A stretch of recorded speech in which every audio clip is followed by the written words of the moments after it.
अस्सलाम वालेकुम दोस्तों। सिंधी अदब जी दुनिया में भली कार दोस्तों शामिल क्यों था परॾेही अदब मां हिकु कहाणी को बि मुकमिल न हूंदो आहे। हिन कहाणी जो तर्जुमो कयो आहे महमूद मुगल साहब।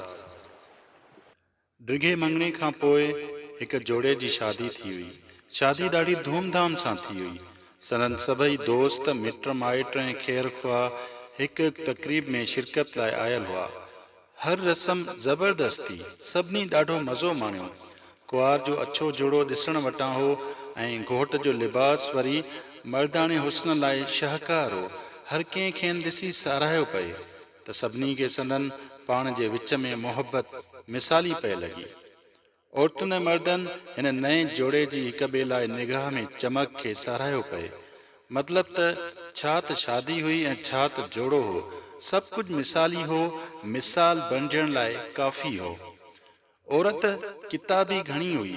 उहा जेकी कुझु पढ़ंदी हुई सो पाण ते सवार करे छॾींदी हुई। संदसि ख़्यालनि जी उॾाम ऊची हूंदी हुई ऐं हूअ तसवर जा ॾाका चढ़ण में पुठिते पेर न रखंदी हुई। कुझु महीननि खां पोइ ज़ाल मुड़ुस वटि हिकु तजवीज़ खणी आई। मूं कुझु देरि पहिरीं हिकु रिसाले में पढ़ियो आहे त कीअं पंहिंजी शादीअ खे वधीक सघारो बणाइजे। मुड़ुस उत्साह मां दांस निहारियो। अच्छा, असां ॿिन्ही खे हिकु लिस्ट तयारु करणु घुर्जे। छा जी? मुड़ुस पुछो। उन्हनि सभिनी अमलनि जी जेकी असांखे पसंदि न हुजनि। मुंहिंजो मतिलबु आहे त उहे सभु अमल जेकी मूं में अहिड़ा आहिनि जेकी अव्हां खे पसंदि न आहिनि, या वरी अव्हां में आहिनि जेके मूंखे सख़्तु नापसंदि आहिनि। अहिड़नि अमलनि जी लिस्ट ठाहे असांखे हिक ॿिए खे ॿुधाइणु घुर्जे। मुड़ुस दांस ॾिसंदो रहियो। हिन ॻाल्हि जारी रखी। ईअं करण सां ख़बर अथव छा थींदो? जेके शयूं असांखे नथियूं वणनि न, उन्हनि बाबति पाण ॻाल्हाए सघंदासीं। उन्हनि खे ठीकु करण लाइ अमली सोच कंदासीं ऐं उन नमूने यकीनन असांजी हयातुनि में वधीक बहितरी ईंदी ऐं असीं वधीक सुठा ॾींहं गॾिजी घारींदासीं। मुड़ुस बसि माठ कयो, खेसि ॾिसंदो रहियो। ज़ाल जो उत्साह ॾिसण वटां हो। कॾहिं कॾहिं नंढड़ा इम्तिहान मिसाली हूंदा आहिनि ऐं वॾा वॾा नतीजा ज़ाहिर कंदा आहिनि। पाण खे इहो सभु ईअं ज़रूरु करणु घुर्जे, पोइ नतीजनि मां भरपूर लाभ हासिल करणु घुर्जे। मुड़ुस हाउकार कई।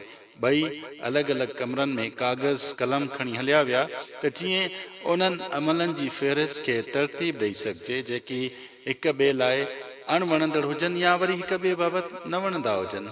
सॼो ॾींहुं हू सोचींदा रहिया त छा छा लिखिजे। मानीअ ते गॾिया त बि माठ माठ हुआ। मुड़ुस कुझु चवणु घुरियो पर न चई सघियो। ज़ाल जे मथे ते सवालनामो ऐं कागज़ सवार हुआ। ॿिए ॾींहुं सुबुह जो उन्हनि फ़ैसिलो कयो त नेरनि खाइण खां पोइ हू पंहिंजो पंहिंजो लिखियल कागज़ पढ़ंदा। मां थी शुरू करियां। ज़ाल आश कई ऐं पंहिंजी फ़हिरिस्त कढियईं जंहिंमें इलाही सारियूं शयूं लिखियल हुयूं। हिन त पूरा 3 पना भरिया हुआ।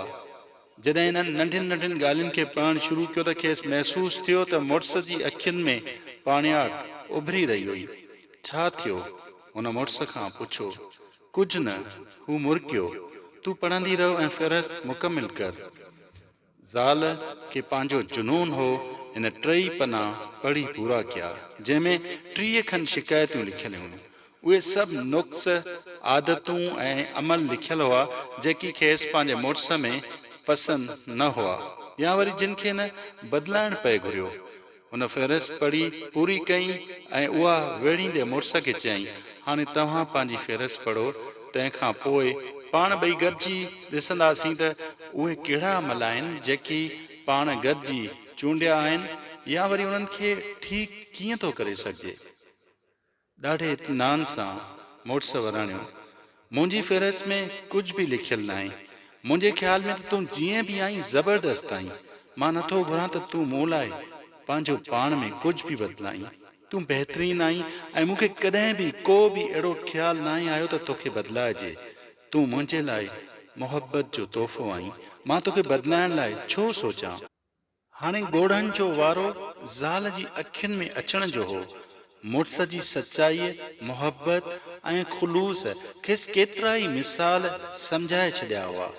हयाती उन्हनि लम्हनि में बेहद हसीन हूंदी आहे जॾहिं असीं पंहिंजे जीवन साथीअ जी ख़ूबीअ ते संदसि साराह कंदा आहियूं ऐं संदसि ग़लतियुनि खे दरगुज़र कंदा आहियूं। को बि माण्हू मुकमिल न हूंदो आहे, इहो सम्झण में ई सॼी ज़िंदगी लिकल आहे।